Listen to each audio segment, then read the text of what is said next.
Now it's high time we got acquainted with the beauty of English intonation. But what is intonation? So this is basically the way our voice goes up and down in pitch when we are speaking.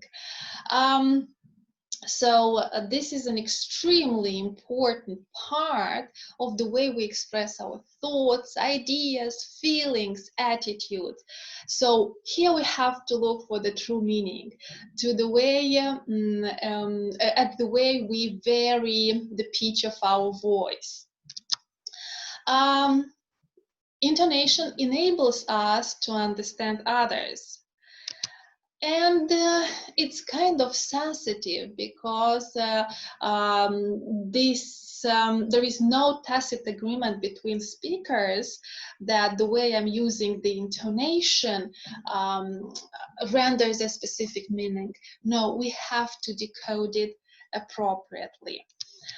Okay, that would mean that intonation basically equals meaning. Indeed, words, yes, they carry meaning. They are very important. But when it comes to oral interaction, face-to-face interaction, our body language, as well as intonation, are key factors in decoding appropriately the intended meaning speakers try to convey. Okay, now I would like just to share two definitions. The first one is given by Daniel Jones, who said that intonation may be defined as the variations which take place in the pitch of the musical note produced by the vibration of the vocal cords. So beautifully said. And Armstrong and Ward say intonation, we mean the rise and fall of the pitch of the voice when we speak. Change in pitch is due to differing rates of vibration of the vocal cords. Okay, now, so first of all, why have I mentioned discourse here, and why does it matter? What is discourse? This is any meaningful stretch of language. Oops, is discourse already, right? And we see that this is basically an interjection and a kind of exclamation. Now, what we shall do is to analyze intonation within discourse.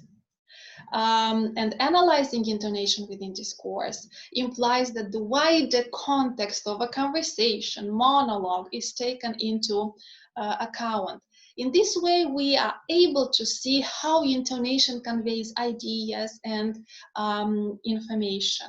So again, intonation helps us point to what is shared knowledge between the speaker and the listener, and what is new information. In this approach, intonation patterns are no longer isolated and tied to a particular grammatical construction or attitude. So intonation patterns are related to the context in which they occur. So intonation is significant, systematic, and characteristic. What do we mean by this? Significant because intonation renders meaning, something which maybe the word does not convey at that particular moment. Think about irony, right? It's basically we say one thing, but we mean something else. And how do we manage to decipher the message correctly? Because we understand, we hear how the speaker pronounces that utterance. Intonation is systematic. What is meant by this? There is a series of pitch patterns, a limited number of pitch patterns that we can choose from. And finally, intonation is characteristic, indeed, right? The way I use the intonation in my mother tongue is different from the way it is used in English, for example. Now, tune. Let's get to the notion of tune. What is meant by tune? So a tune is a complete pitch treatment of a word group. So a tune should not be or mixed up with sentence or utterance. No, a tune can be only one word, right? Where we decided that the tonic syllable is. A complete pitch treatment. That would mean that when I will utter that, my voice will either go down or go up. The stressed syllable of the last accented word in the tune is called nucleus or tonic syllable. On this syllable, the tune centers. What is meant by this? On this very syllable, the voice either goes up or down, basically.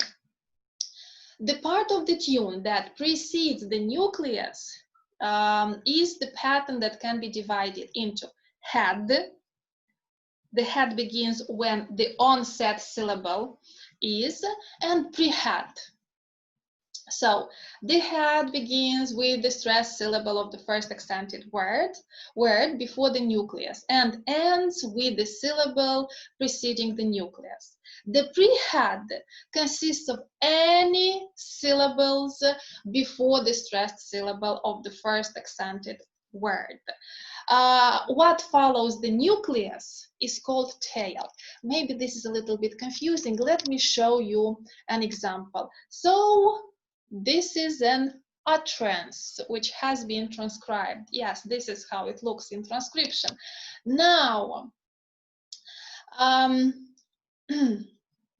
have already marked the intonation. What does it say? Can you pronounce it? He was an extraordinary character. He was an extraordinary character. So what do we notice here? He was an extraordinary character. Okay, so he was an is the pre-head,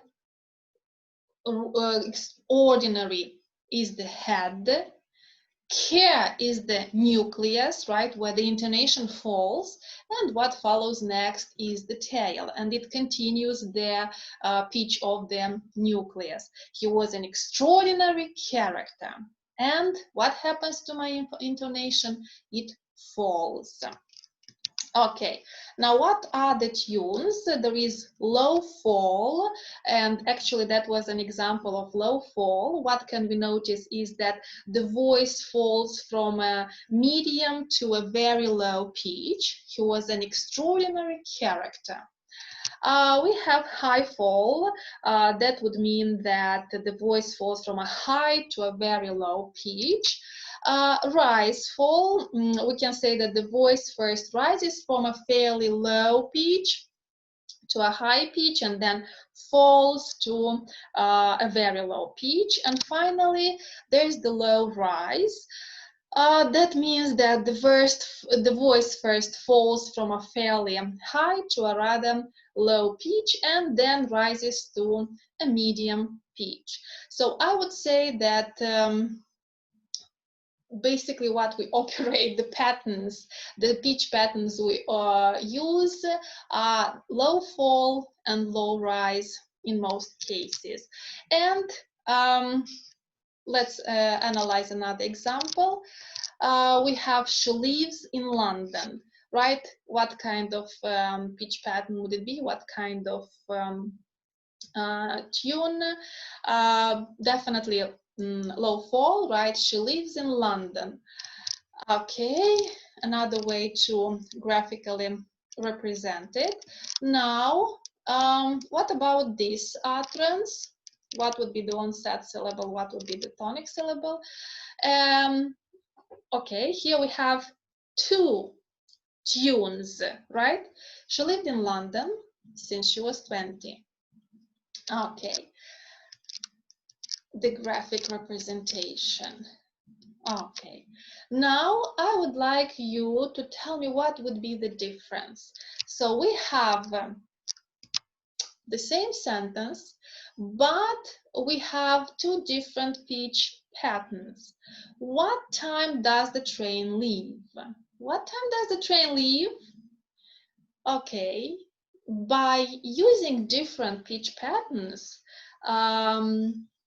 I am looking for different answers. So if my voice falls, so if I choose low fall, that means that I'm asking for new information. And that's why traditionally, right, when we have special question, the pitch pattern used is low fall. But when I'm looking for a confirmation, so I know when the train leaves, I just want you to confirm that I'm correct. Then the pitch pattern I would use would be low rise.